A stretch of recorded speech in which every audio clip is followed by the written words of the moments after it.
بسم اللہ الرحمن الرحیم نحمدہ ونصلی علی رسولہ الکریم۔ نماز کے ارکان بیان ہو رہے تھے۔ ارکان میں سب سے پہلے تکبیر تحریمہ تفصیل سے بیان ہو چکا، پھر قیام کا مسئلہ چل رہا تھا۔ قیام بھی فرض ہے، فرائض میں اور واجب نمازوں میں اور سنت موقدہ میں۔ سنت غیر موقدہ ہے یا نوافل ہیں وہ بیٹھ کے بھی پڑھ سکتے ہیں، لیکن بیٹھ کے پڑھنے کا آدھا ثواب ہے اور کھڑے ہونے کا پورا ثواب ہے۔ دوسرا مسئلہ چل رہا تھا کرسی پر نماز کرسی پر بیٹھ کر نماز پڑھنے سے۔ تو اگر کرسی پہ بندہ تب بیٹھ سکتا ہے کہ زمین پر بیٹھنا مشکل ہو، زمین پر نہ بیٹھا جا سکتا ہو، یعنی پیروں میں اتنی خرابی ہے کہ زمین پر نہیں بیٹھ سکتا، تو اس کے لیے گنجائش ہے کرسی پر بیٹھنے کی۔ لیکن ایک آدمی یعنی اس سے کھڑا نہیں ہوا جا سکتا، تو وہ اگر زمین پر بیٹھ کر سجدہ زمین پر کر سکتا ہے تو اس کے لیے افضل یہ ہے کہ وہ کرسی پر بیٹھنے کی بجائے زمین پر بیٹھ کر سجدہ کرے، کیونکہ کرسی پر بیٹھ کر وہ سجدہ تو نہیں ہوگا، سجدے کا اشارہ ہوگا۔ تو سجدے کا اشارہ تب ہے کہ جب آدمی اصل سجدہ نہ کر سکتا ہو۔ ایک آدمی زمین پر بیٹھ سکتا ہے، اتحیات میں بیٹھ سکتا ہے یا چوکڑی مار کے بیٹھ سکتا ہے، اور وہ سجدے میں جا کر زمین پر بھی سجدہ کر سکتا ہے، کیونکہ حدیث میں ہے کہ اللہ کو سب سے زیادہ پسندیدہ بندہ اس حالت میں ہے کہ اس کو سجدے میں پڑا ہوا دیکھے۔ تو جو سجدہ زمین پر کر سکتا ہے تو وہ کرسی پر بیٹھ کر نماز نہ پڑھے۔ ہاں، ایک آدمی سجدہ بھی نہیں کر سکتا اور زمین پر بھی اس کے پاس نہیں بیٹھا جاتا، تو اس کے لیے گنجائش ہے کرسی پر بیٹھ کر نماز پڑھ لے۔ لیکن ایک آدمی زمین پر اتحیات میں بیٹھ سکتا ہے اور سجدہ صحیح کر سکتا ہے، تو اس کو چاہیے زمین پر بیٹھ کر نماز پڑھے۔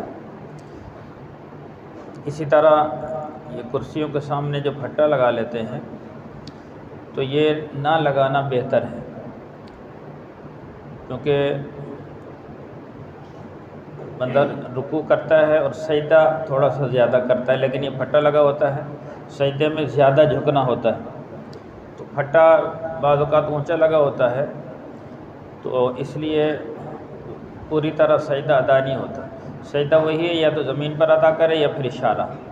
سجدے کے لیے کسی چیز کو اونچا کر لینا یا سامنے پھٹا وغیرہ لگا لینا یہ مناسب نہیں ہے۔ عام سادہ کرسی پر نماز پڑھنا زیادہ مناسب ہے۔ تو رکوع کے لیے تھوڑا اشارہ کرے اور سجدے کے لیے زیادہ اشارہ کر دے، لیکن اس شخص کے لیے جو زمین پر نہیں بیٹھ سکتا، زمین پر بیٹھ کر سجدہ کر سکتا ہے، وہ زمین ہی پر بیٹھ کر سجدہ کرے۔ تو یہ قیام کا مسئلہ۔ آگے مسئلہ ہے قرات۔ قرات کرنا بھی فرض ہے۔ قرات کہتے ہیں قرآن پاک میں سے پڑھنا، کم از کم بڑی آیت ہو تو ایک آیت، چھوٹی آیتیں ہوں تو 3 آیتوں کا پڑھنا فرض ہے۔ سورہ فاتحہ کا پڑھنا واجب ہے، اور قرآن پاک میں سے کسی سورت کا ملانا سورۃ فاتحہ کے بعد، یا 3 آیتیں، چھوٹی 3 آیتیں ہوں، بڑی 1 آیت میں پڑھ لینا، اتنا فرض ہے۔ یعنی مطلقاً قرات کرنا فرض ہے، قرآن پاک میں سے پڑھنا۔ اگر مطلقاً قرات کر لی، جیسے سورہ فاتحہ پڑھ لی، یا سورہ فاتحہ نہ پڑھی کوئی سورت پڑھ لی، سورہ فاتحہ پڑھنا بھول گیا تو بعد میں سجدہ سہو آئے گا۔ ایسی سورہ فاتحہ پڑھی، کوئی سورت نہ ملائی تو بھولے سے نہ ملائی تو سجدہ سہو کرنا پڑے گا۔ سورۃ فاتحہ پڑھنا علیحدہ واجب ہے، اور سورۃ فاتحہ کے بعد کوئی سورت ملانا یہ علیحدہ واجب ہے۔ مطلقاً قرآن پاک کا پڑھنا یہ فرض ہے۔ تو اگر 3 آیتیں پڑھ لی، یا سورۃ فاتحہ کی 3 آیتیں پڑھی یا کوئی سورت کی 3 آیتیں پڑھی، تو مطلقاً 3 آیتیں پڑھ لی، نماز ہو جائے گی۔ لیکن واجب چھوٹنے کی وجہ سے بھولے سے چھوٹا ہے تو سجدہ سہو کرنا پڑے گا۔ جان بوجھ کے چھوڑ دی تو نماز نہیں ہوگی، واجب کو جان بوجھ کے چھوڑ دیا جائے تو نماز نہیں ہوگی۔ اب مسئلہ ہے امام کے پیچھے۔ قرات کرنے کا کہ امام کے پیچھے، چونکہ قرآن میں ہے اذا قرئ القرآن فاستمعوا له وانصتوا لعلکم ترحمون، جب قرآن پاک پڑھا جائے تو اذا قرئ القرآن فاستمعوا له، اس پر کان دھرو۔ ایک لفظ ہوتا فاسمعوا سنو، ایک ہوتا فاستمعوا، فاستمعوا کا معنی کان دھرنا، سنائی دے یا نہ دے اس پر کان دھرنا۔ اب جیسے سری نماز ہے، ظہر کی نماز ہے، عصر کی نماز ہے، سنائی نہیں دے رہا امام جو پڑھ رہا ہے، لیکن کان دھرو۔ قرآن جو کہ پڑھا جا رہا ہے، تو جب قرآن پڑھا جا رہا ہے تو اس پر کان دھرنا، فاستمعوا کا معنی کان دھرنا، توجہ دینا۔ تو جب قرآن پاک پڑھا جا رہا ہے تو اس پر کان دھرے، اور وانصتوا خاموش رہے۔ انصات کا معنی ہے زبان کو بند رکھنا، یعنی دو حکم ہیں۔ اذا قرئ القرآن، جب قرآن پاک پڑھا جا رہا ہے، فاستمعوا اس پر کان دھرو، وانصتوا اور خاموش رہو۔ انصات کا معنی زبان کو بند رکھو۔ تو اس لیے سورہ فاتحہ پڑھا، سورہ فاتحہ بھی چونکہ قرآن ہے، اور کوئی سورت پڑھنا وہ بھی قرآن ہے۔ تو جب سورہ فاتحہ پڑھا جا رہا ہے، سورہ فاتحہ کو پڑھا جا رہا ہے، تو پھر مقتدی کے لیے ہے خاموشی اختیار کرنا۔ پھر دوسری حدیث ہے من کان لہ امام فقراۃ الامام لہ قراۃ، جس شخص کا امام ہو تو امام کی قرات ہی مقتدی کے لیے قرات ہے۔ اگر امام کے پیچھے آپ آئے ہیں تو حضور صلی اللہ علیہ وسلم نے فرمایا جس کا امام ہے تو امام کی قرات ہی مقتدی کی قرات ہے۔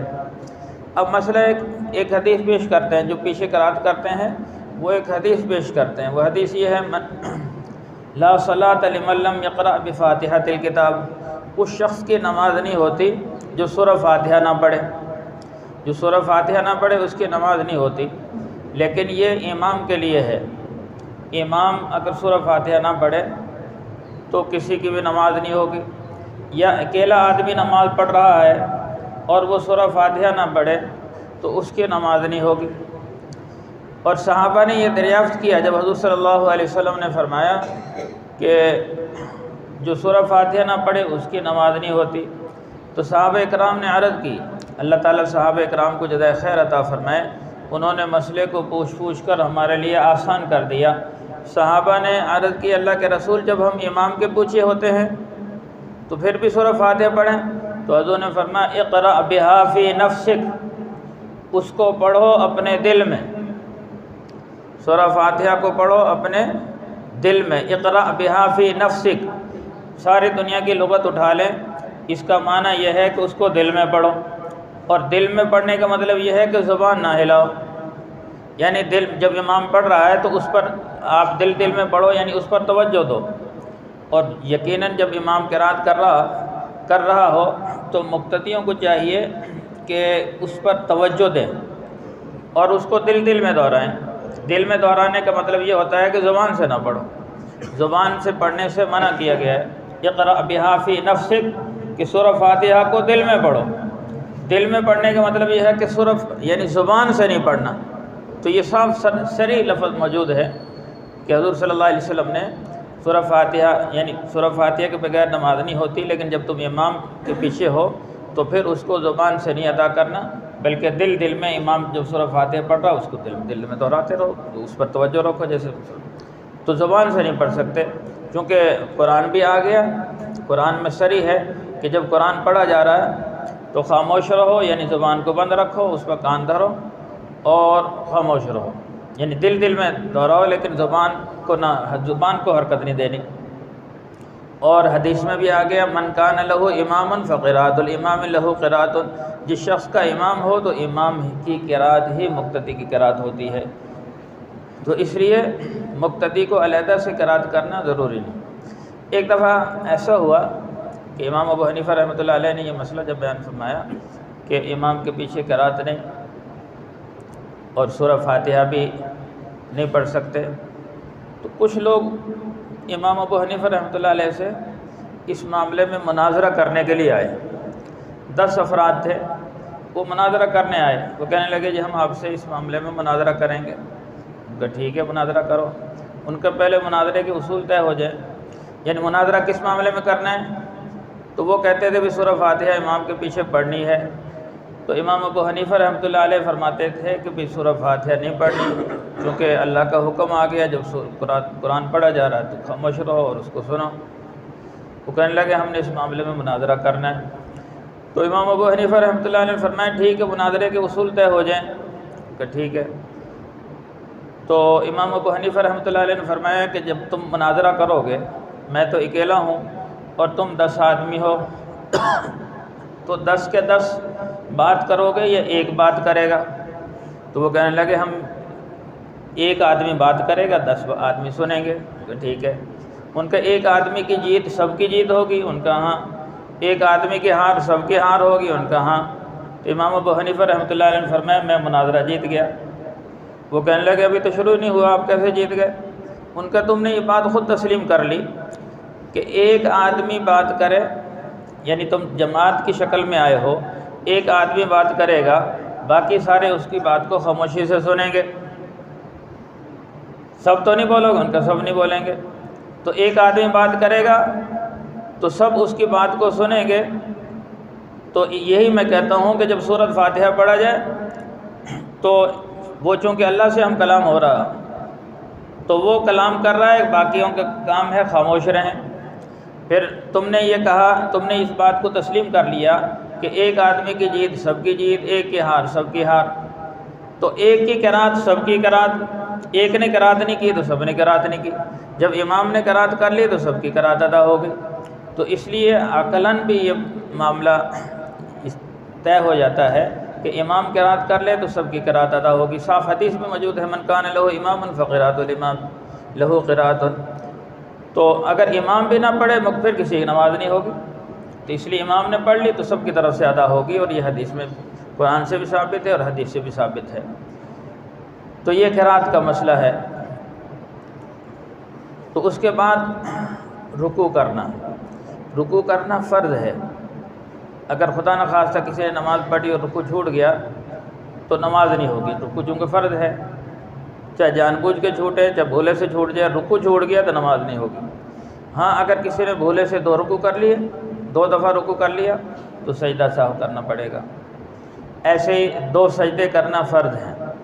اگر کسی نے غلطی سے ایک سجدہ کیا اور دوسرا نہ کیا تو نماز نہیں ہوگی، 2 سجدے کرنا فرض ہے۔